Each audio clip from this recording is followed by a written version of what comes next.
Hello, I'm Akash. In a moment, I will begin a live audio Reddit talk with Zoe Liu of the Council on Foreign Relations about the seismic outcomes of the National Congress of the Communist Party of China. I hope you will join us by clicking the link in this post via.maharaj.org/China.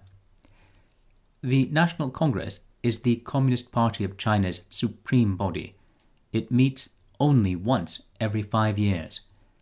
Last week's National Congress will be remembered for accelerating the concentration of power in the hands of a single person, Xi Jinping.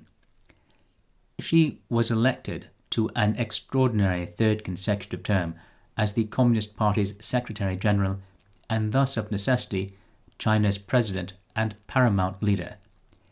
In addition, he filled the Politburo Standing Committee with men who are remarkable less for their talents than for their loyalty to him personally. Having surrounded himself with a compliant political apparatus, Xi appears intent on turning his gaze away from the vision of his famed predecessor, Deng Xiaoping, and towards his own vision of a highly centralized state that brooks no dissent. The National Congress's choreographed speeches made it clear that Xi wishes to focus more on tightening his own grip on political power and less on extending China's economic arm across the world. He is striking a more belligerent posture towards Taiwan. He is prioritizing the development of domestic consumption over integration with global markets. He seems more impatient to make China technologically self-sufficient than to tether other states to Chinese supply chains. What does this mean for the people of China, and indeed for the people of the world?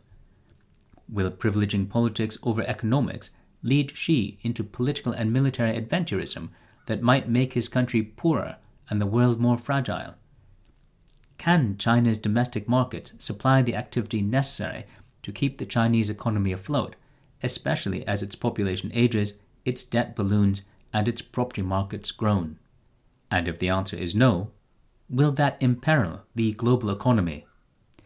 Is Xi making himself personally stronger at the expense of making China more institutionally unstable and making the international system more intrinsically perilous?